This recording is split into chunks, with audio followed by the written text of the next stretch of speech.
Good afternoon, everybody. Fusion Phil over here at JIT CAD Cam, and we are back with once again our free support Friday, where each and every one of you get the opportunity. Go ahead, ask questions in the comment section or in the chat. Feel free to send us things that you would like to investigate or troubleshoot or see what's going on. Now, that is not just limited to the CAM workspace. We also do cover things in the CAD workspace as well. Now, if you are new here, again, I can't stress this enough. Feel free to hit the like, the subscribe button, throw some questions in chat, participate as much as you'd like. And as always, we are going to kick this off. However, due to this amazing blizzard up here in North Dakota that we have going on, I wasn't able to get energy drinks this week, but I am drinking some good old-fashioned cold brew coffee. Now, some of you are probably thinking, holy cow, Fusion Phil, how are you drinking cold brew coffee in a blizzard? And well, some of us are just built different, I guess. I grew up playing hockey my whole life too. I am a cold weather guy at the finest. So we got M Fish out there. Great to see you. I got a Welt, also great to see you guys out there in the chat. You guys can see me, you can hear me all right. We did have one submission, possibly a second submission already to kick this thing off. Now, I'm going to go ahead and share my screen. You guys should be able to see my Fusion 360, and right now you cannot, which I need to believe that's something here. Let's, it's always fun. Can you guys see my screen or can you not? Let me know out there. I'm going to go ahead and go into my properties. I think I know why you can't see my screen. Give me a sec here. There it goes. It's coming through now. You should be able to see it. So this is a good one. This comes from our one of our common viewers, Stuart, out there. And Stuart, I think there's a delay. I use a tablet as my second monitor for this, guys, and it is bugging out super hard. So, as always, we have technical difficulties over here. We can't be perfect all the time, just like the workflow on a machine shop floor. But as you guys can see, we're going to go ahead and kick things off. Stuart sent this one in. He's trying to make a bushing type part, or a, almost like a little bit of a porting part here. Now, this is on a rotary. Now, for those of you out there wondering, why does he have the model of the rotary in here? Well, in the world of fourth axis, you may not necessarily always need machine sim. This is a good way to represent your holding. In this case, it's kind of an HA5C index hold. However, we still want to be aware of some of the stuff going on.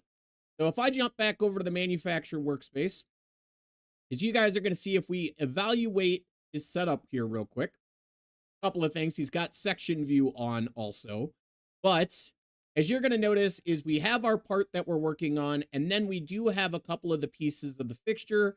Again, this is the luxury of Fusion. We don't necessarily need the whole thing, but as you're going to see, when I hit OK, it is now turned off a lot of that fixture and got it out of my way. And that is done because down below you have the synchronized buttons turned on my toolpath. Mike Godfrey out there. Yeah, the razor didn't get me. If you guys are wondering where the beard went, we were pulling up some old floorboards in the house, and one of the boards snapped up and caught me in the face and gave me quite the gash. Had to go get my tetanus shot redone. So, yeah. With that, getting back to what we're doing here. So now the problem was, at the end of the day, which is why there is a section view on, is when trying to machine this part, I'm going to go ahead and regenerate a lot of what he has here. And then I'm going to go ahead and remove a few things. We've already helped him out with this problem, which is the great thing about working with us here at JIT CAD Cam. Even though you may not be one of our support package holders, or you don't even technically need to be a all-time great viewer of this YouTube channel, when you reach out to us with a problem and you tell us like, hey man, I'm stuck, I'm not going to be able to make it till Friday to see this, can you help me out? We're always here to help. But what he is trying to do is dependent on the toolpath, is he would like to use this T-slot cutter. I believe it's actually tool 14 if we look at a different version of it. But he wants to get some undercutting into this part profile. So as you guys can see, is right now with the parallel toolpath, it's not necessarily going to do any undercutting. Now, the dead giveaway for that is when we look at whether or not this is going to be a step over or a step down toolpath, given its step overs, it can't step over under the part. So right off the rip, the parallel toolpath is not going to achieve what he wants. Now, he does have a contour toolpath in here, which I'm going to regenerate. And as you guys can see, we have a lollipop cutter in play. Again, this is common. You guys start to get into a rabbit hole. I do it too. I can't get what I want. Maybe I try a different tool. These are all good techniques to practice. Now, to see this a little bit better, we're going to go ahead and turn off the leads. You can leave the leads on. I think I'm just going to turn off the linking moves. And let's square up to the actual profile.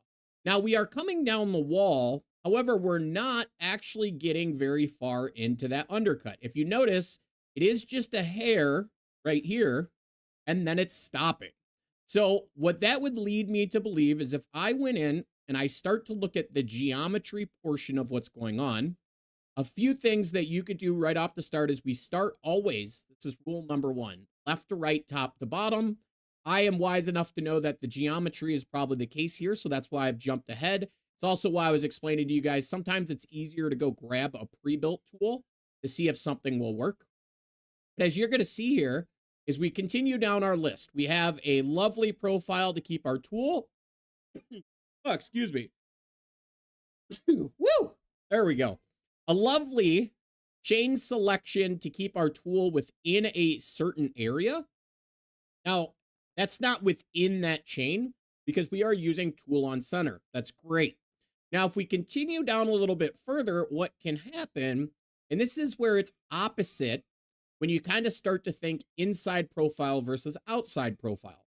Something like contact point boundary can be the limiting factor as to why you might, at the end of the day, not being able to get fully underneath that profile.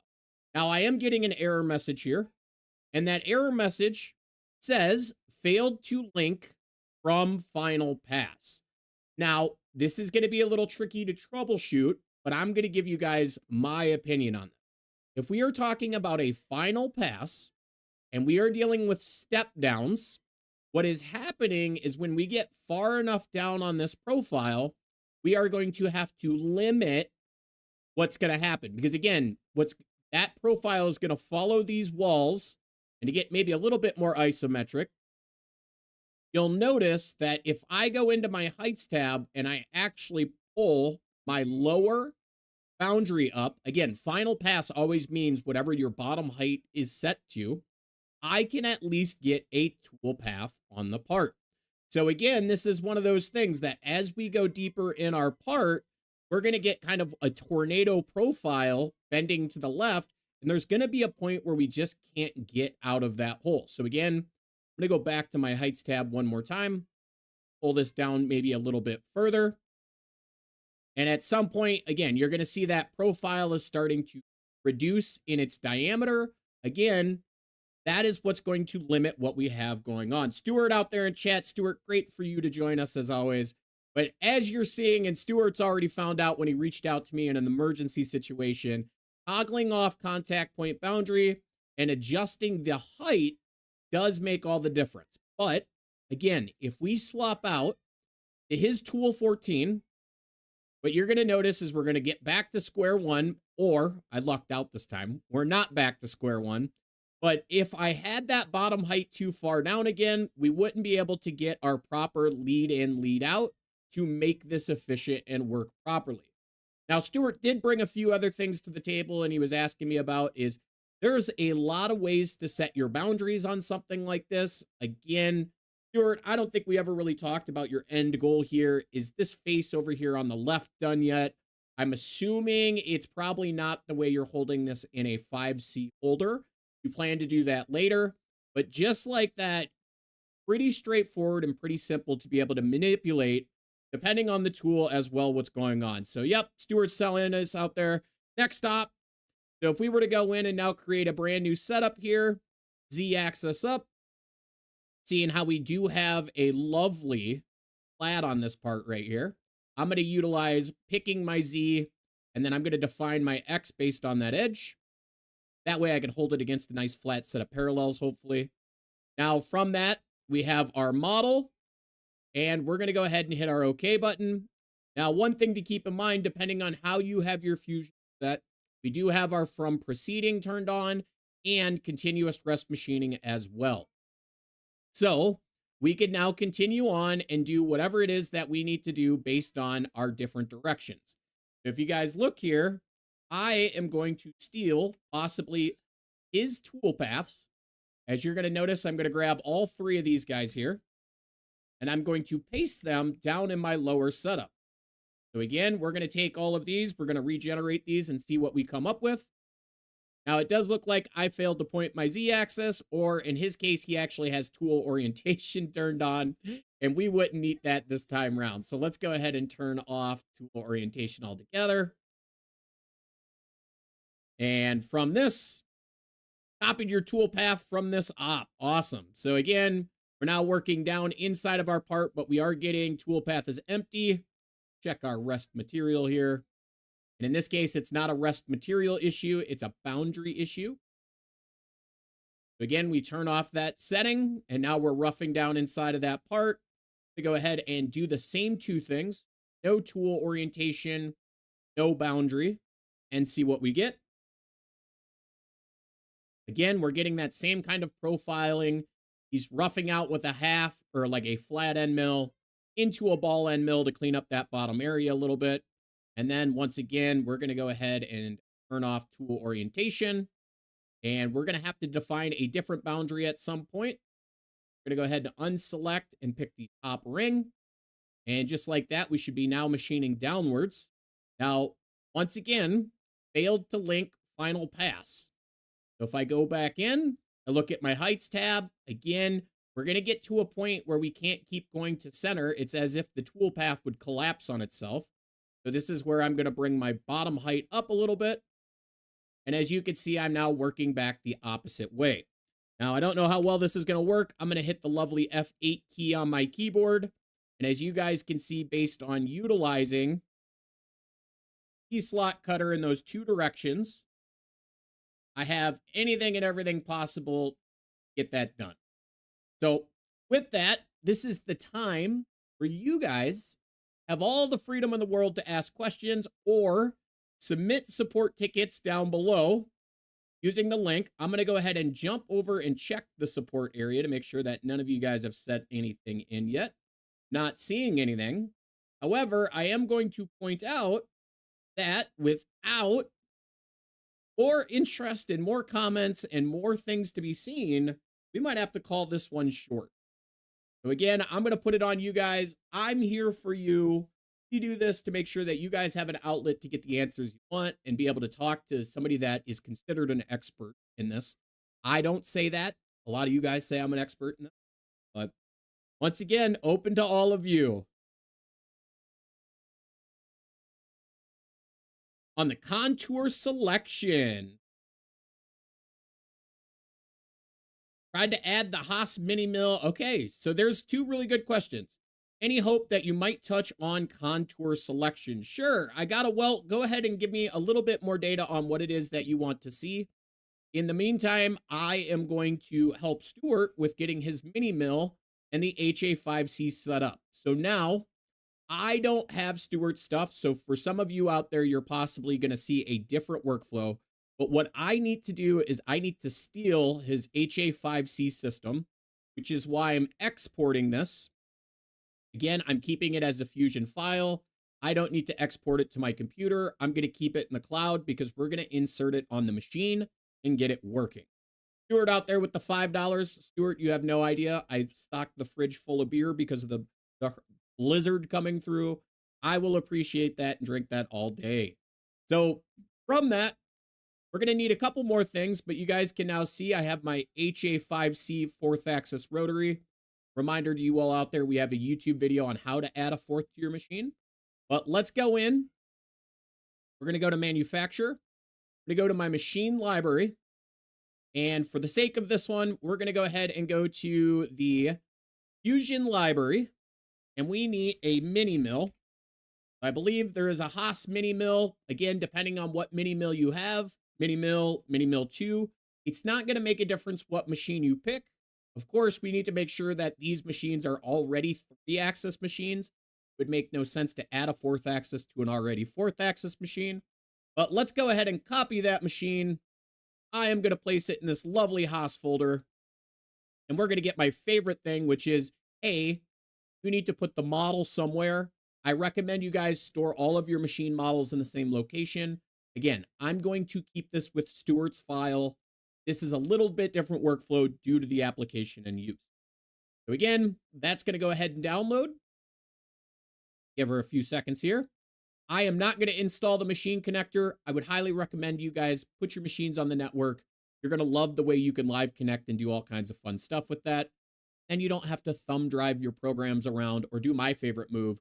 Leave the thumb drive in the machine, go to your computer, make your changes, go back, get the thumb drive, plug it in the machine, do everything, and then forget the thumb drive back at the computer.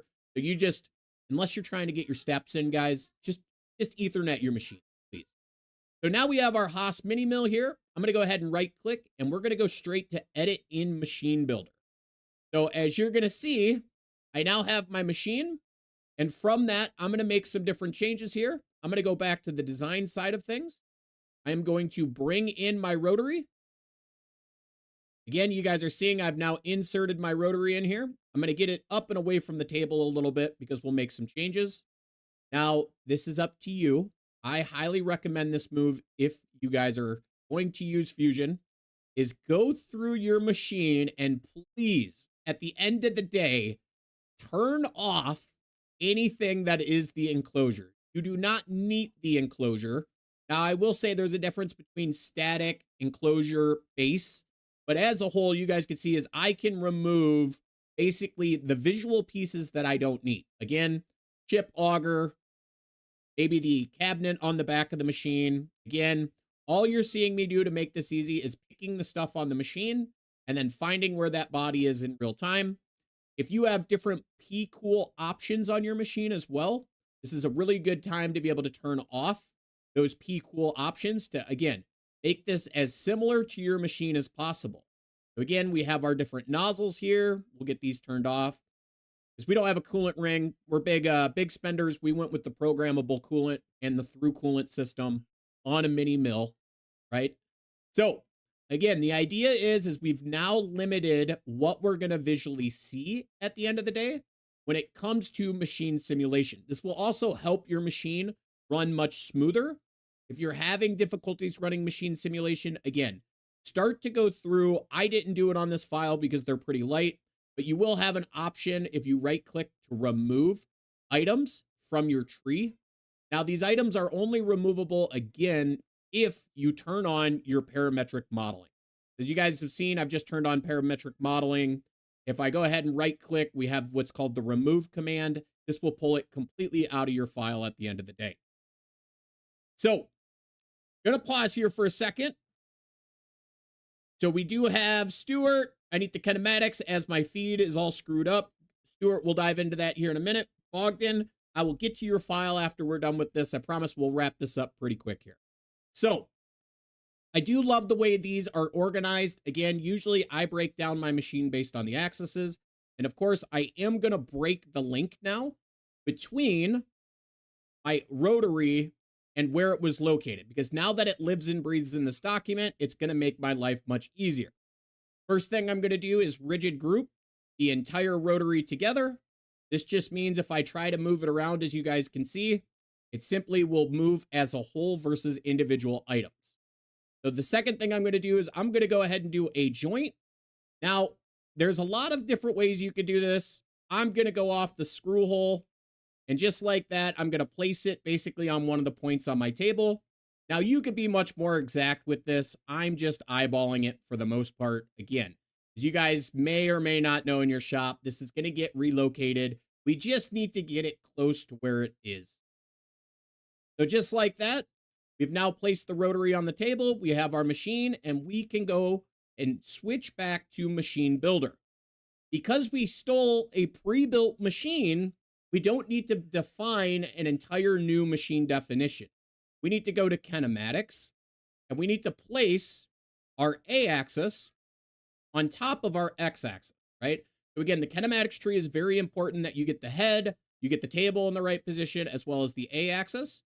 Now, as Stuart was asking, if you have a machine that is doing a wild wind up or rewind type functionality, this is where you may want to go to a cyclic version of outputted C command.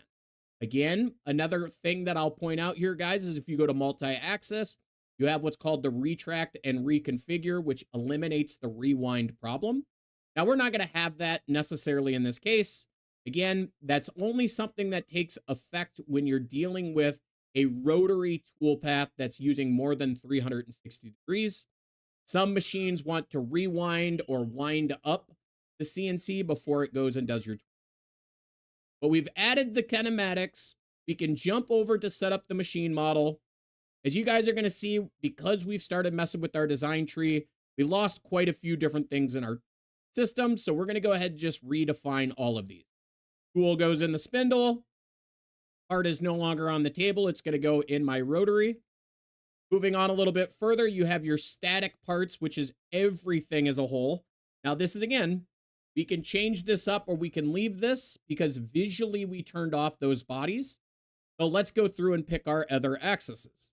So again, we have our Z, we have our Y, we have our X, and then we could start to define our A axis. Now, some of you are going to realize here that I did not break this down and make it all neat and organized like we did up above.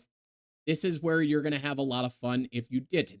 Now, it's not a big deal because this is nothing more than a chuck or a spindle turning, not a 3-jaw chuck. Again, that's something that you may need to do based on your workflow. So again, we're going to define the A-axis rotary. And now we don't need to do a table or a spindle. You can. There's some caveats to that. I wouldn't do it at this moment just because it's going to make things a little more complex. But if you do everything proper and we go in and preview our machine sim, you'll notice my Z-axis moves up and down. I have a tool in my spindle. Y is forward and back. But if you notice right now, what's happening to everything? The base of my rotary is not stuck on my X or my Y. Remember, we only picked that bushing for what was going on. So let's go back and fix that one more time. Set up machine. Based on your kinematic stack up, we have to go to X-axis. And now we need to add in everything else based on what we visually want to move with our machine. So again, that's all going under my X-axis. Again, we're going to do our machine sim movement. And as you notice, with the exception of that little plug there, my rotary now moves with my table. So this is very important. This is also why we offer this as a service over here. Let me get that little hockey puck in there. And now everything looks to be moving and turning the way it should. So let's use this machine now that we've built this out. So again, we're going to go ahead and finish this up, let it save, push its data to the cloud. And we're going to go back to his original part. So again, we're in our setup right now. We're not going to have a fixture. I'm going to actually turn off fixture. And we are going to define our machine. So here's my machine. Bring that in. As you can see, my part position right now, based on how we were going to set that up. Again, I'm going to utilize either a selected point or a stock point. So again, we could go center of stock, get that placed on our rotary.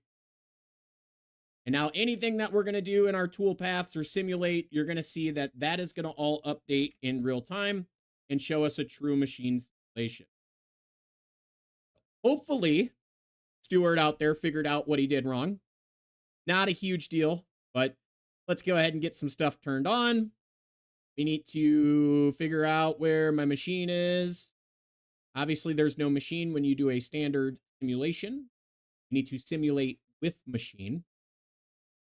And as you guys will see now, if I turn on show base, I have the base of the machine or the casting of the machine. I don't have all the other stuff. Again, there's our tool path going in. I prefer a tail tool path. And we can turn off our section analysis. And we'll slow that down a little bit. And just like that, we're doing anything and everything when it comes to this. Now, one thing I might recommend to Stuart is I understand his goal here with the way he's trying to do this part. It might be a little wise to do the actual other setup first so that you have a nice chip evacuation while you're milling down inside of this cylinder. Just a little pointer, not a big deal. But let's change things up. Let's see what Bogdan's going to throw me under the bus with this week. I'm going to go ahead and get back over to my ticket system. And here we go. So he really is putting me through the paces because he says free support Friday. And then he didn't actually say what his problem is. Bogdan, throw it in chat, whatever your problem is. I'm going to get this uploaded here real quick in the meantime. Go here, select this file from my desktop. And let's see what we get. Get my chat pulled back up. I think he's going to be like, it's pretty self-explanatory. And I think he's right on. So we have a lovely little cut through this part. Don't make it easy, do you, Bogdan? They go ahead and double check a few things. All right, there we go. So, go ahead, Bogdan. Let me know. I'm assuming it's the red profile, right? Get into manufacture.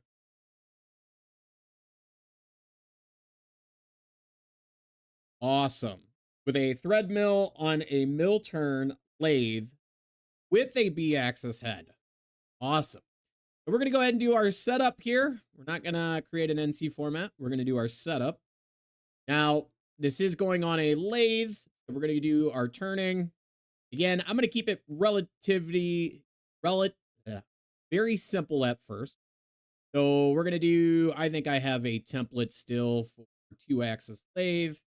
This just allows me to cheat to get some toolpaths on the part. As you guys can see, we've done our OD turning here. I may need to do one more turning toolpath. Actually, we're going to do this the other way, which is swap out to a VNMT tool that will allow us to get that undercutting in the back on this profile. So let's talk about cutting this slot, right? As you guys can see, as of right now, we are going to have to be kind of tilted in B-axis to be able to come through and make this cut as it rotates around our C-axis on our mill turn. So again, I'm going to flip this a little bit more so that you guys might be able to visualize you have your B-axis head coming in and making that cut.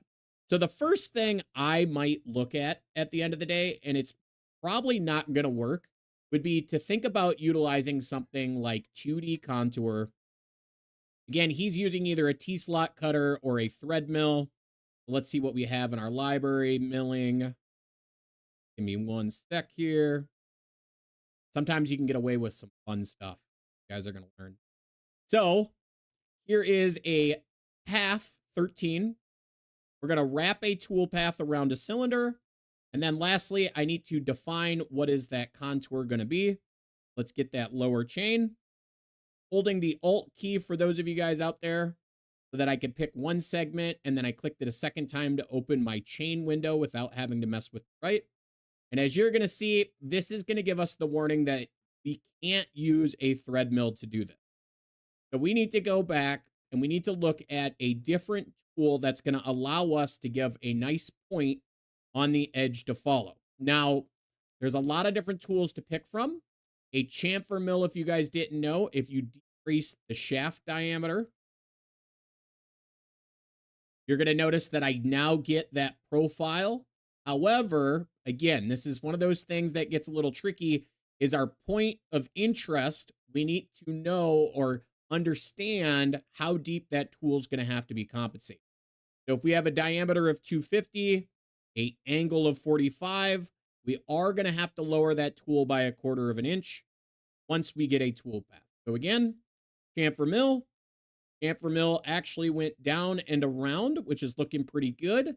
However, my blue line right now is the exact point to this. So this is where we could do some Hollywood magic. So we're going to jump over to my passes tab. As you can see, it's calling for a chamfer. We're going to kick that off and see if we get a little bit different of a tool path, and we did not. Now, one more time here, we're going to go ahead. Let's simulate this real quick to make sure our toolpath is doing the right thing. Which, as you guys can see, this is actually kind of funny because you could machine it like this if we were really looking to do that. Ogden, is it a 60 degree? I guess I could measure it, right? If it'll give me the measurement. As you guys may or may not know, Fusion isn't the best on some cases for measuring angles across two surfaces. Say we go here to here. Again, nothing. So we're going to start with the idea that let's just say we are doing this based on the wrap toolpath. The thing to understand about a wrap toolpath is it always points towards center, right? So that's why we're using the tip of the cutter. If this was a 60-degree cutter, again, I would not recommend this to anybody. Go ahead and plug in 60. You now see we have a very fine point. You have a tip of a tool that's going to get worn out. However, we did actually kind of make the profile we wanted. There's a few more things I would do here, of course. One, give us a little extension on both sides. Moving a little bit further into my linking tab, I may not need a horizontal lead out radius. Again, we may not need a sweep angle. There's a lot of things you could adjust out or turning cutter comp off altogether because I've manually plugged in my extension.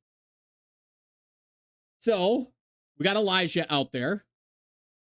What's up with the Santa beer? I just emailed you your favorite palette model. I knew you were coming. When Elijah emailed me earlier this week about a certain video back in episode 25. And then I knew he was going to ask more questions about it. Elijah, the beard's gone because I split my lip open removing some floorboards in the house and had to go to the hospital. But okay, so let's look at this a little different. The idea is not to actually use something like a center drill or a center point kind of cutter. It's more to start to look at some of these rotary tool paths and how we can use that to our advantage. Now, again, there's a lot of options at the end of the day, which makes for quite an interesting workflow to try to get this to work. Now, a few that I think I would start with is possibly doing like a multi-axis swerf. The problem, again, we're going to see what we can get right out of the box. Let's switch back to our thread mill. And from there, we're going to go in, we're going to keep it in 5-axis mode. And then we need to define our swerf surfaces. Now, one thing to remember when swerf cutting is usually you have the side of the cutter against a wall, right? Now, again, we're running into that same issue. Hey, this isn't going to work because this is the wrong tool. So again, we need to go back and try to figure out a tool that's going to work.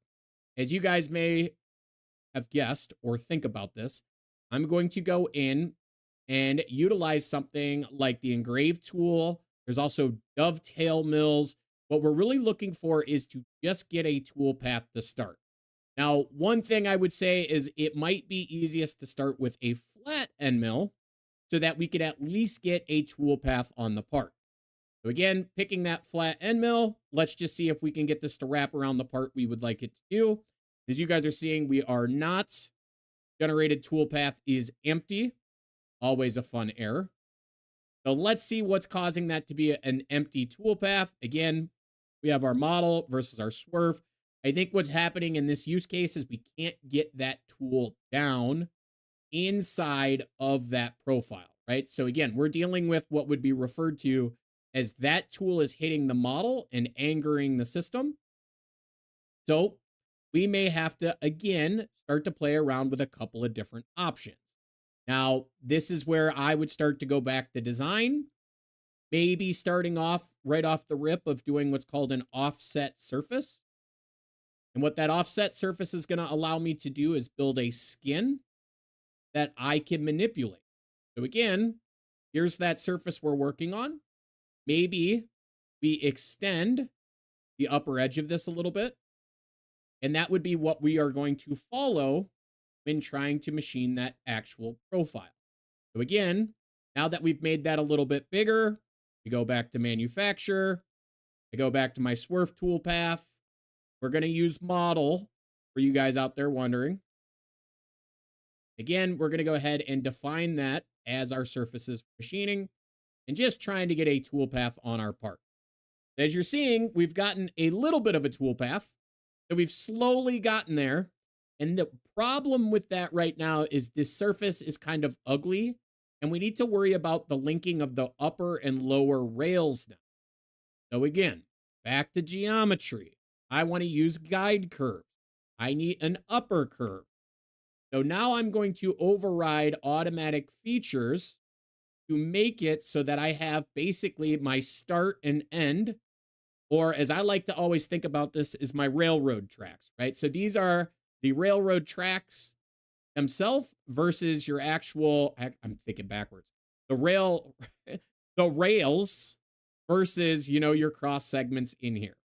So again, let's go ahead and define those two real quick and see if we can't get this toolpath to go a little bit further. As you're seeing, we have a same situation, a tiny little toolpath. So maybe we bring up an offset from the bottom. So again, these are common things that we do. Maybe we push our toolpath axial up 0.1. And now you're seeing, again, we've at least got a toolpath. Now, it's not perfect, guys. It's not. We're a long ways away from perfect. But as you're seeing, I'm at least wrapping a toolpath and following a surface, which leads me to believe there's a couple things that I'm going to need to do to get down inside that V taper. And that's going to be either utilizing a surface as a wall, which means I now need a surface that is not only between the valley, but perpendicular at 90 degrees to get my tilt to the one side. So let's go back to design and see what kind of fun things we can come up with. Now, we do have a pretty interesting profile here that is also making me realize we could steal some stuff from that very possibly.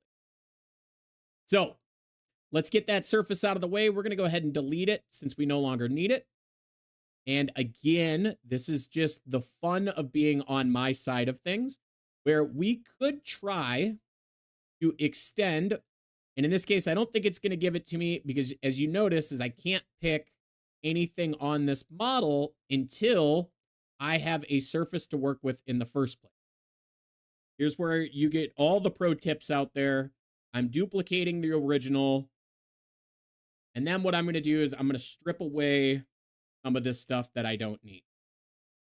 So again, because I'm in surface mode, I've now limited this down to just that V taper profile.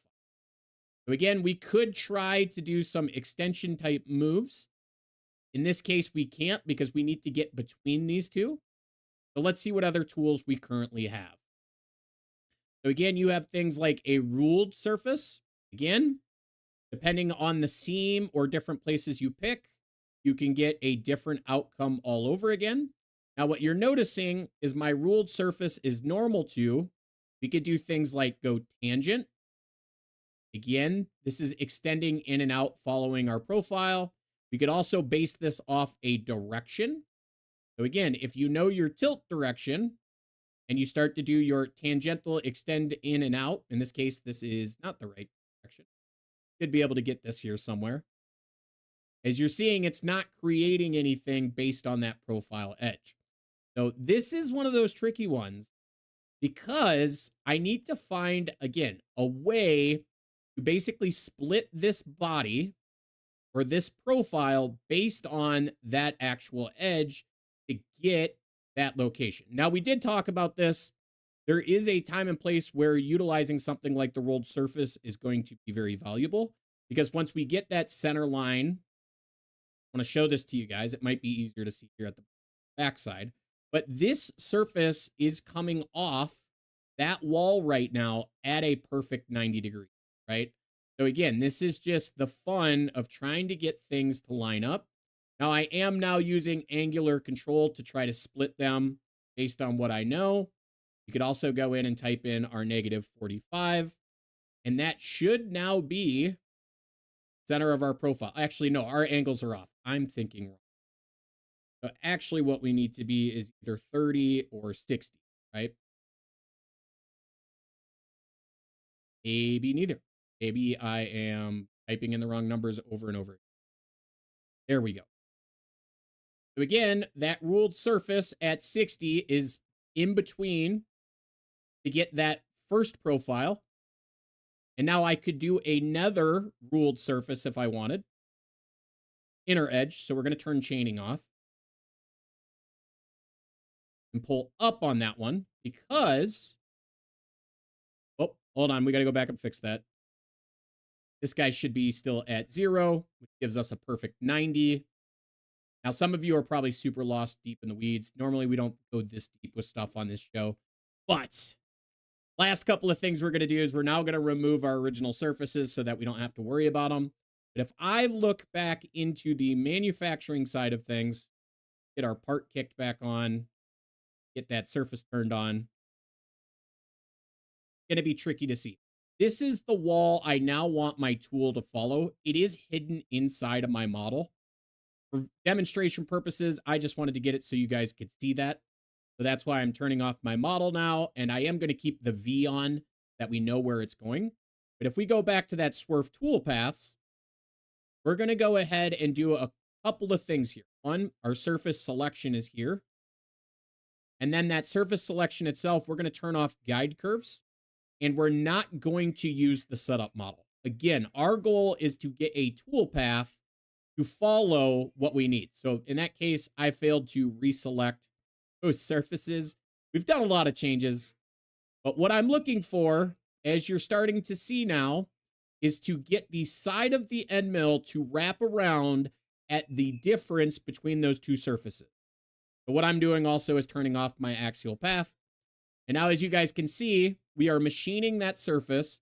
It's just a matter of now going back and troubleshooting my tool itself. Now, I'm going to pause there because, one, chat has gotten super quiet. I know you guys love this type of content, but this is where you may need something like a form tool, or there's always the great world of living with the tool you have and just making it, knowing that you have to touch the tip, and then from there, we can use axial offset. It's not always perfect, guys. Fusion isn't perfectly built out. This is a very long way around this. I would challenge you guys. I'm actually gonna, Bogdan, are you okay if I share this part file with people? I will share this file with you guys if you can kind of find a better way to do this.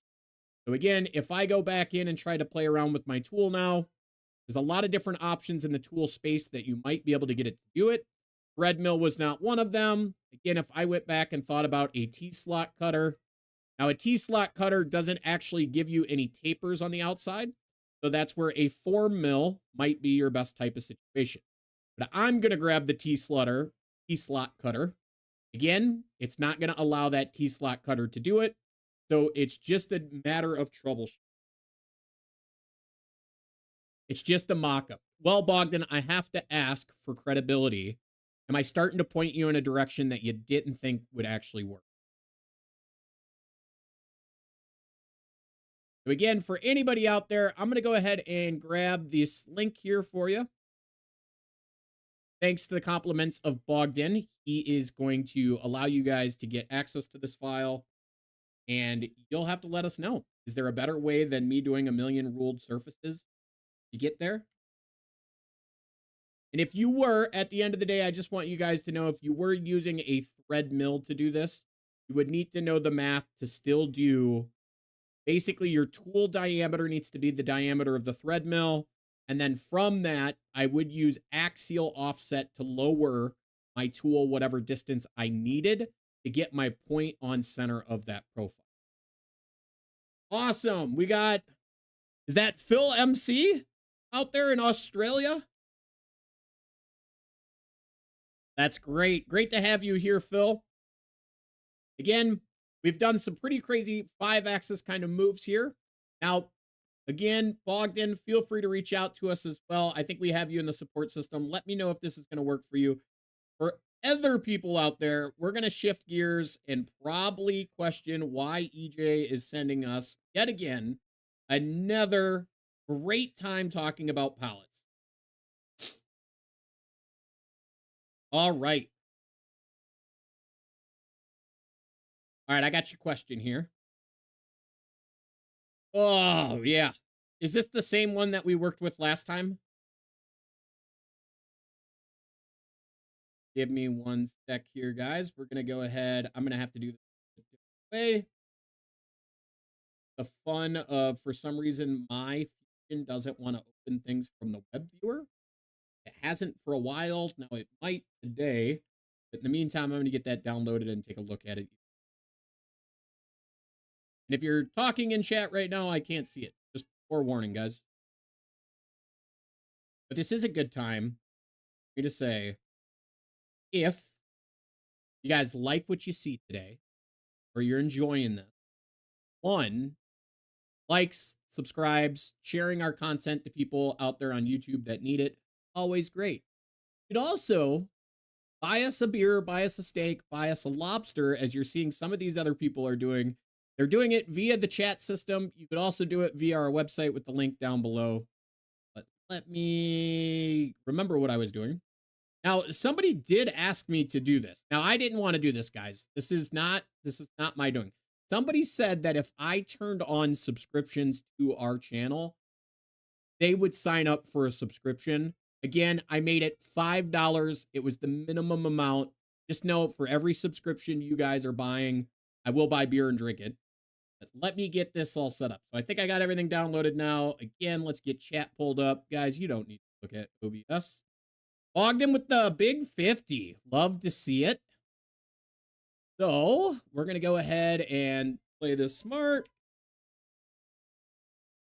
And we're going to get this uploaded. I didn't post the link in chat. I did post the link in chat. Awesome. You have it.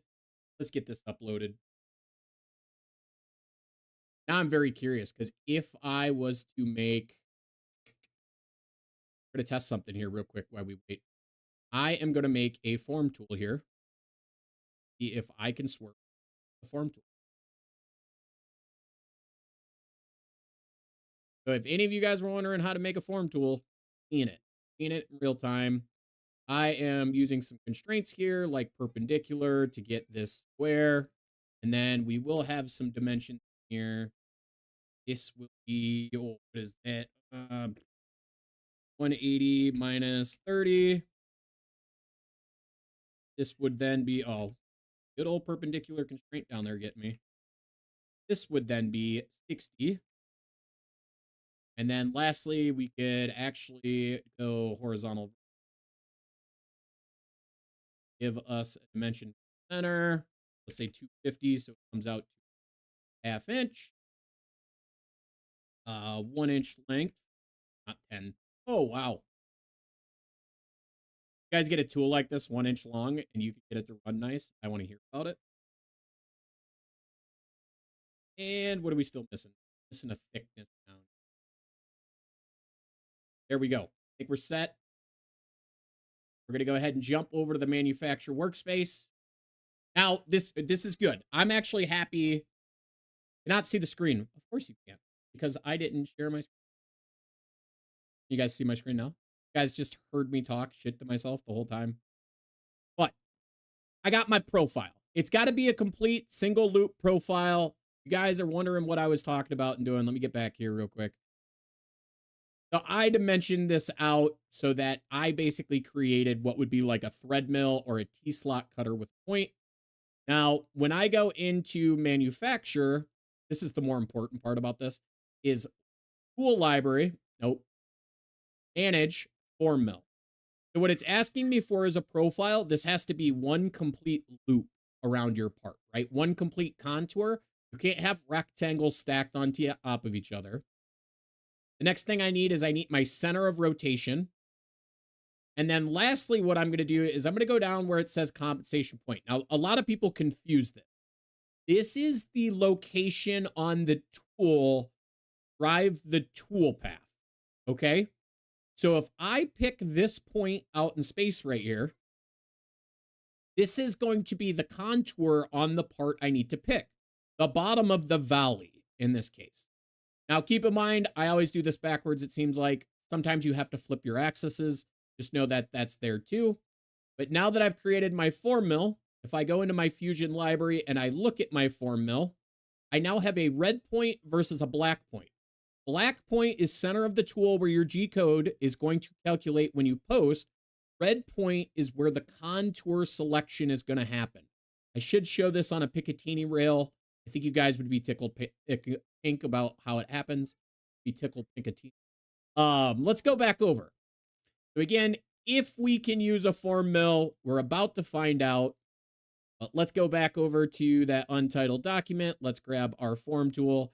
And just like that, we're getting an error here. But let's plug in some information real quick.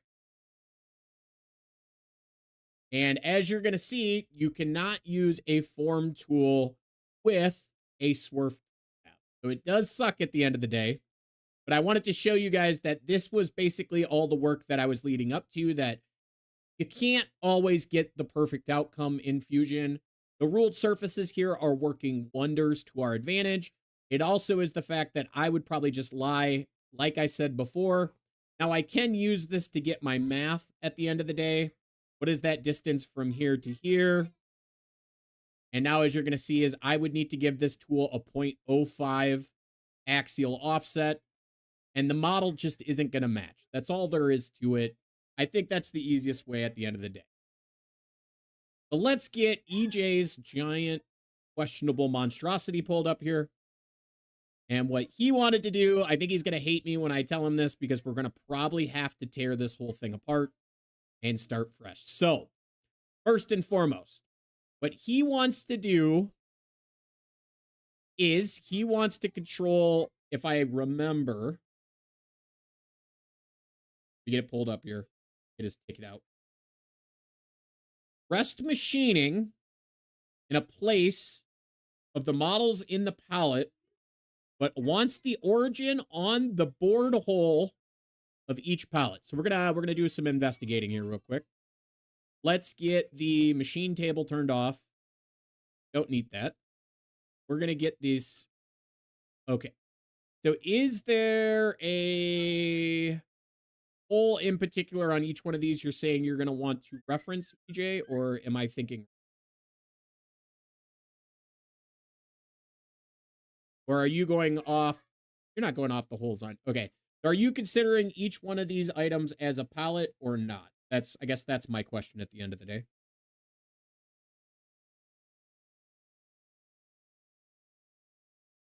Also getting several messages here. Let me go ahead and do everything. Make sure there's nothing too crazy. EJ, if you're still out there. Going once, going twice.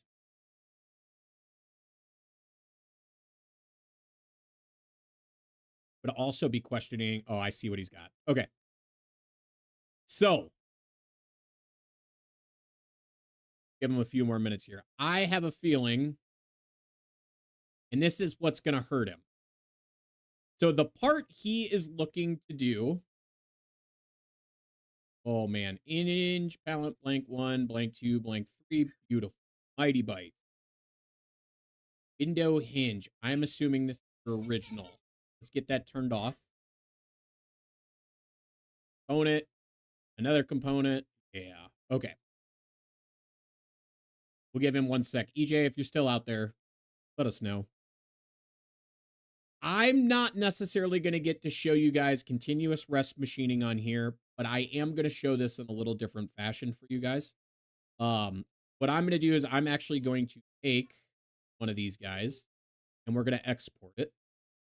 And this is just to make this an easy way to look at it at the end of the day, so that we can come back to this model and possibly redeem what he has here. Got called with a killer deal. Awesome. So we've exported that out. Now, the whole concept here is when you're dealing with jigs and fixtures, and I can't stress this enough for you guys, the goal at the end of the day is to always keep your original part the same. This is why copy and pasting is so key. Now, I'm going to show you something that's going to be a little bit more like EJ wants to do with like making these all kind of organized, but also the same kind of principle across all of them. So let's get back open here to close out some of this stuff here. We'll go ahead and save. For those of you wanting to get a copy of this part, we are not going to save it. You guys get into having the original. So let's say I'm going to build out a jig and fixture, and this is going to be my end customer part, right? So I always start with a brand new blank file. This is the jig for hinge. And then I always like to either bring in the customer part or start with my base. This is up to you. I'm going to just build this out based on the individual parts. Now, I'm going to insert this or drag and drop it. And this is where I tend to keep the customer part always linked. And the reason why I keep it linked is, one, I cannot do a copy and paste new up here at the top. You're going to notice I only get paste because you can't break the link between the two part models, which is, from what I see, has kind of already happened on this jig plate already. And I noticed that because this one's called component. This guy up here is hinge, right? Like, it's one of those things. Nothing against EJ. We see this a lot where if you don't start right at the beginning, it's only a stack up of problems, right? So now if I wanted to do 4 separate stations of this, what I might do at the end of the day is just do copy paste, right? So 1, say we got 2.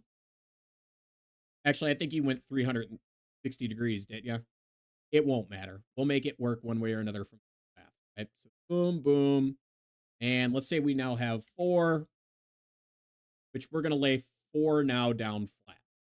So as you're seeing here, I have my 4 separate parts through the system.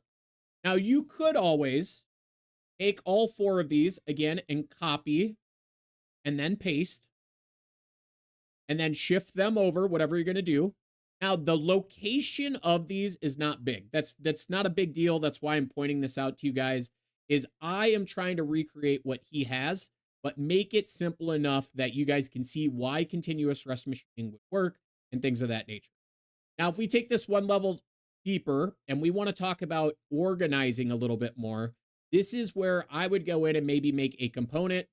And this could be, you know, let's just say left jig parts. And then with that, I need to find and drag and drop those 2 into that folder. So again, what you're seeing is I now have 2 components here of the 8. They're now organized down 1 tier, and all I did was drag and drop those in. If you notice, the copy and paste, these are all V1, and then I have a count 1, 2, 3, 4, 5, 6, 7, 8 for all sets of these parts. This is what is going to make your continuous rest machining work across these guys. So if I was to now switch back over to manufacture and I create my setup, now what I'm going to do is we are going to start by manufacturing just 1 part in 1 setup. So again, we're going to go through our design tree. And in this case, I'm going to grab the original piece and I have my XYZ location. Now, when we go to do our next setup, so this is jig 1, right?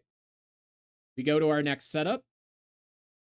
My part model, again, we need to find that next one in the assembly line, right? So here's number 2 now. And what I'm going to do is I'm going to relabel this jig 2. Once again, whole new setup. And what's going to happen is, because we are always referencing the same named component.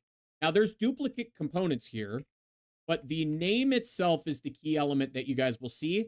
So if we go back, let's say I am going to, let's just keep this simple. 2D adaptive clearing around the top, down to a certain bottom height. And let's get our tool. There is my lovely favorite tools, like a 1/2 inch flat. As you guys can see, I've now machined that first one. Turn it on multiple depths so that I don't lose my mind over the step down. But as you guys can see, when I go to my second setup here, that top has now automatically been machined off. So again, let's just say I'm going to do 2D adaptive clearing from the side. Making my life easy here. Go ahead and bring this around.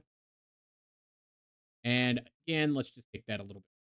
Not the biggest of deals. Again, I just want to give you guys a little bit of an example of why or how you do this is going to make all the difference in the world. So again, we have selected contours minus 0.5 inch, right? So now I'm going around the outside but now you could see my stock model for continuous rest machining has updated. So I go to jig 3. Notice how in jig 3, I now have the next progression, right? So maybe we're going to do contour in here, which is going to not work very good because of this part profile. But maybe we switch to 3D adaptive clearing because of rest machining. And I only want to go to a certain boom. So again, as I'm progressing now through these different areas, my stock is automatically updating. This is the key element about any time you're using rest machining across jigs.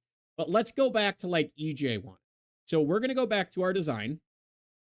Again, EJ, I'm so sorry that you have to find out that because all your part models are not a copy and direct duplicate paste, that this isn't going to work. But let's go in now and we're going to do a new component. This is going to be the jig 1 fixture, right? So again, your component layout, the way you guys do this does make all the difference. I'm doing this as a high level fast kind of system. Here's my jig plate, right?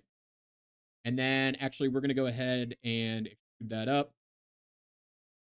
And then lastly, I'm going to go ahead and throw in a datum hole. Now the hole for the datum, it does matter, but it's not going to matter for demonstration purposes because you guys are going to see why this works out. So again, we go back to manufacture. In manufacture, we got our jig 1. I go to my fixture part, pick my jig 1. And then from that, this time round, we're going to use a selected origin. So again, we're going to do a selected point. You need the jig turned on so I can put it on center of my datum. And then I have my toolpath, right? But now, if you guys remember, we technically have multiple components here across that one jig plate. So how do we get toolpaths on both, right? This is where the ability to use a pattern, and this is going to be a component pattern. Now, we don't want automatic. Automatic works great, but if you guys watch, if I pick my first part, it's trying to do this to all 8. I don't want all 8, right? So in this case, I don't want automatic. I want to manually say what happens to this one happens to that one. This is very, very, very valuable because if this part got spun 300 or 180 degrees around because you're facing each other for some reason, it would also pick up on that. Now, again, keep in mind you're ordering. You usually want to use order by tool. That way you're not spending a ton of time tool changing in between. But just like that, I could do, my roughing. I'm going to quickly derive this into my contour for finishing. And if I needed to simulate this at any time, you're going to see that when I simulate this, there's only going to be stock on one. There's not going to be stock on both, but it will actually go through and run both sides. Again, we'll speed this up a little bit. You guys will see it. It'll jump from 1. Now it's doing my secondary part. And again, because the way we have built this out, when we go to setup 2, we would basically need to repeat the process. So again, I need a new pattern down here. I don't have the jig plate in here, as you guys can see. Component pattern, non-automatic. I need A, and then I'm going to need B. And then again, generate my toolpaths, of course, place them inside that pattern. And then you'll see we have A and B. This is one of those times where you start to get into the world of, if you guys are noticing, I'm kind of chasing around. What is it that I need turned on? What is it that I need turned off? The synchronization is nice to an extent, but anytime I go to a synchronization right now, it's only turning on things that are defined in that synchronization. So let me know, EJ, is this going to work for you? Is this not going to work for you? It looks like you were gone the entire time. However, you could always rewind this video. But that's the way I look at it. That's the way I would do it. If I was running a jig plate and said jig plate needs a specific datum with multiple parts on it, notice how I am using a setup and then using a component pattern to pick those different components that I need based on my toolpath strategy. But it does still always go back to the fact that when you're designing this up, it would be very, very wise. Again, I'll do this one more time for you guys. This is where if I did a new component, this is top 1 jig and parts. Again, I could put my jig in there. I could put my first part in there. Lastly, I could put that other part in there. There's so many different ways you guys can organize this at the end of the day. Again, this could say new component here. This could be op 1 parts. Again, you have that freedom to take this about as far as you want into your organization or building out the tree. This, the way I have this right now, is nice. Like I said, if you're doing a lot of jig and fixtures, what you're going to notice is that now, instead of me trying to track everything down, so let me say I do activate setup. Oh, well, in this case, I want to show everything in op 1. You could go through and use that to your advantage. Again, turning on your parts, seeing those different parts all in real time. Awesome. Any other questions outside of that? Anybody else with anything they want to see? I'm going to jump back over and double scrub the ticket system. But as always, we've been at this for a whole hour now. I don't see anything. Let me get some stuff cleared up here real quick. Inbox is full of a ton of emails. However, no new support tickets at the moment. So, at that time, guys, anybody else have any other questions? We open up the door. Going once, going twice.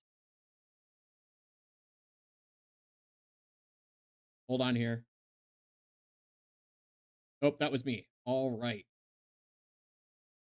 Great info, Mike. I'm glad you're here. I'm glad you're seeing this. Again, guys, if you're wondering what just happened, well, when I went through and kind of started toggling things on and off, I'm missing my main component. So when I reorganized my component tree, I have to go back through and fix that on the fly. Again, getting everything organized the way that I want it so that I can control, set up, change. Again, this is the luxury of 2D. You didn't know. Oh man, I have to go through and I have to repick all my edges because somebody, aka me, changed things up. Even have to go back into your setup. But this is why at the end of the day, very wise not to mess with your design tree unless you have to. Give me one more sec here. I'm going to fix my 2D contour around this part. Oh, this is a good time, though. Check this out, guys. You guys didn't know this.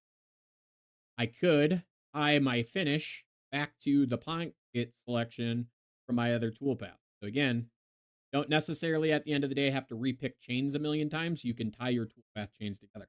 And I am noticing that my chat is in the way, so you guys are missing everything that I'm doing on the left side of my screen. But that's okay. Gonna be all right. Somebody did call it out. Bogged in. Toby is streaming Fusion versus SolidWorks match right now. I know. I think I'm going to call this off unless you guys have more questions. And I'm going to jump over there and catch the Too Tall Toby challenge. So, as you guys know, it's not what you know. It's who you know. And you all know No Beard Phil over here at JetCAD Cam. We're here to help you guys. That's why we put on these free support Fridays. I would have to say is to all of our current customers that are paying for support, as well as you guys out there paying for the years, that's what keeps this thing alive, not to mention great questions and problems that you guys have throughout your week. That's why we do it. That's why we want to give back to the community as much as we can and open up these new pathways and new learning opportunities. So with that, I hope you guys have an outstanding weekend. What's today's date? So some of you are probably still working next week a little bit. I hope you get some rest over the weekend, unless you're getting that overtime, and work as many hours as you can once you break 40. But I'm going to go check out and catch the Too Tall Toby channel because he is live right now with a rematch of Fusion against SolidWorks. Have a good one, guys.